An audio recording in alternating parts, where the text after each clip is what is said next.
সহ্য করতে পারছি না। আমাদের বোকা বানিয়ে চলে গেল পঞ্চমী।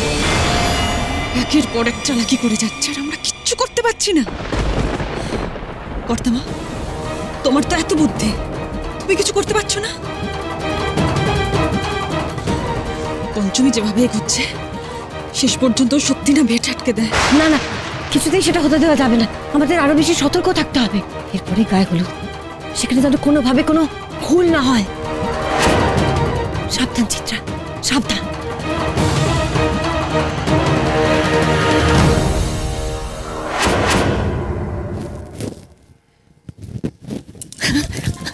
ছোট বৌমা, নাগবর চিৎকার শুনলাম, কি হয়েছে জানো কিছু? সেটাই তো বলতে ছুটে এলাম মা। জানেন কি হয়েছে? দধি মঙ্গলের দই চিড়ে পঞ্চমী প্রথমে খেয়েছে, চিত্রা নয়।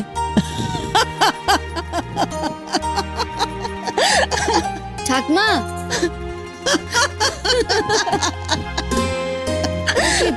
তুমি হাসছো কেন গো? ও ছোট বৌমা, মেয়েকে সামলে দেখো। আমি যা বোঝার তা বুঝে গেছি। কি বলতে চাইছেন মা? আমার তো কিছু মাথায় ঢুকছে না। আজ বিয়ের সব নিয়ম এই মেয়ের উপর দিয়েই হবে, বুঝেছো? সোননাথ বউ, গায়ে হলুদ তোরই হবে, বুঝেছিস? ও কি কথা ঠাকমা, হতে হবে বললেই হওয়ানো যায় বুঝি? আরে যায় যায়, আমার নাতি যদি তার মায়ের মাথার দিব্যি রাখতে বিয়েতে বসতে পারে, তাহলে তোকেও আমার মাথার দিব্যি রইল। গায়ে হলুদও তোরই হতে হবে, যেমন ভাবে দধি মঙ্গলও হয়েছে। দেখি এবার কেমন করে তুই না করিস। কি করে সম্ভব মা? সেটা কি হতে দেবে দিদি ভাই আর বাড়ির সবাই? আরে দেখোই না কি হয়। নাথ বউকে আমি যা বলার বলে দিয়েছি।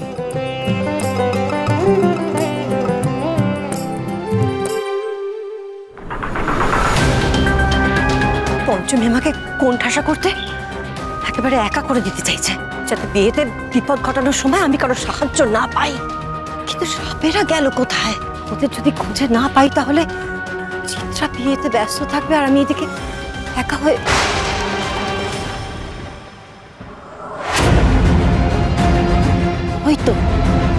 ওই তো সাপেরা।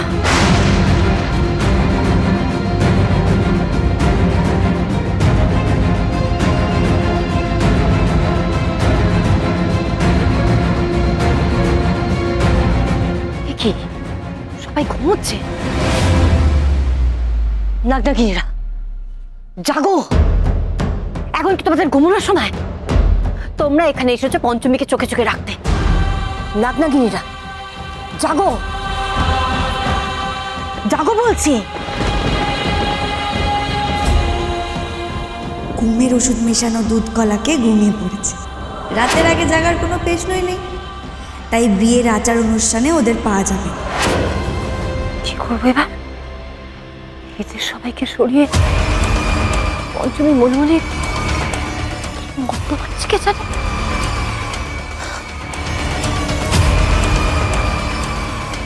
দূর বাবা, ভালো লাগে না।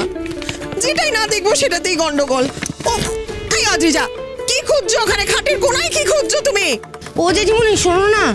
জেঠিমণি বলো। আরে তুমি যেটা খুঁজছো সেটা পেয়ে যাবে। আমি বলছিলাম যে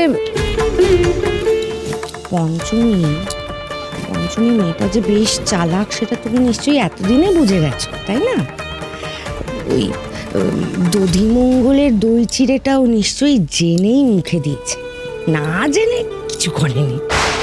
জানি না বাবা, বিয়ের প্রথম আচার তো পঞ্চমীকে দিয়েই পালন হয়ে গেল, এরপরও কি করবে? কিছু হবে না, কে জানে। কিছু হবে না।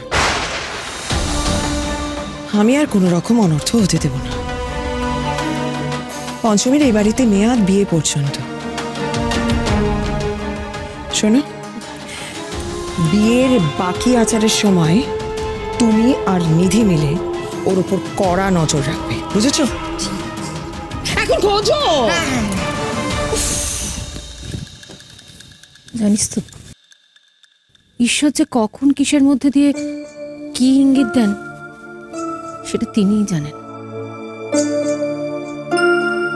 ঈশ্বরের ইচ্ছার বিরুদ্ধে কিচ্ছু ঘটে না। তোমাকে সাপ ছোবল মারতে এলে চিত্রা তার হাত পেতে দিয়ে বলবে যে আমাকে ছোবল মারো? বলতে পারবে যে আমার বরকে বাঁচিয়ে দাও?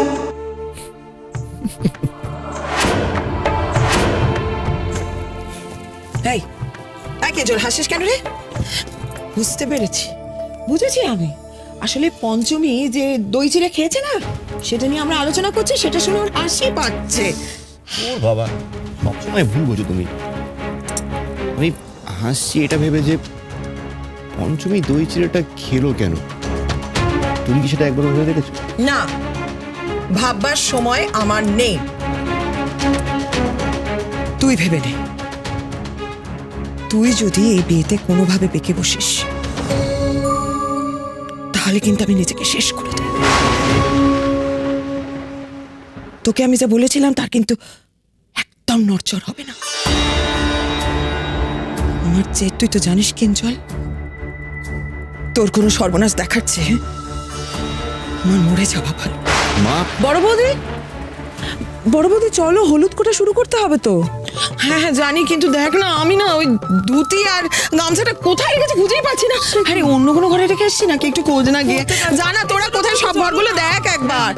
আরে যা, উফ এই মেয়েটা না নড়েই না। কিঞ্জল, তুই কিন্তু এই ঘর থেকে নড়বি না, কোথাও যাবি না তুই। তো ধুতি আর গামছা আমি পাঠিয়ে দেবো এই ঘরে, মনে রাখিস।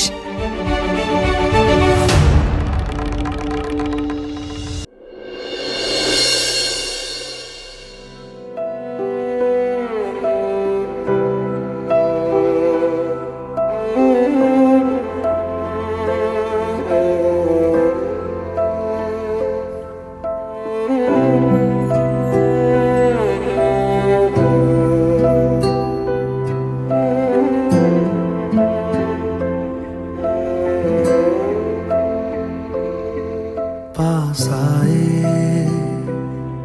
दूरियां फिर भी कम ना हुई, एक अधूरी सी हमारी कहानी रही।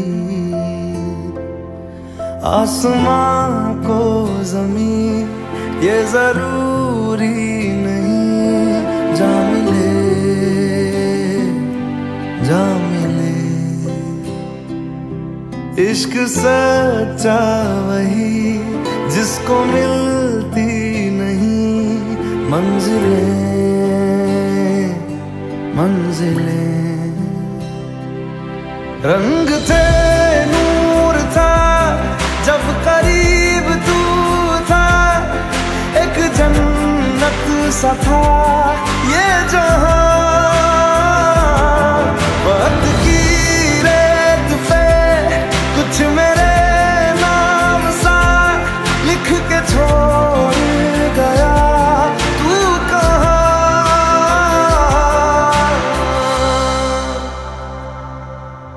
हमारी अधूरी कहानी, हमारी अधूरी कहानी।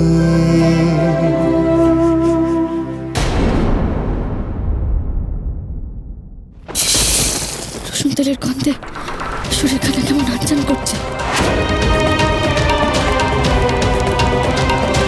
চিত্রা দিদি গায়ে হলুদের আগে তেল মাখবে তো, তুমি এই তেলখানা দিয়ে এসো, যাও। চলো মেখে নাও। তেলের গন্ধটা এমন লাগছে কেন? এবারে মেয়ের গায়ে হলুদ লাগানো হোক। কি হয়েছে তোমার মুখে? পঞ্চমী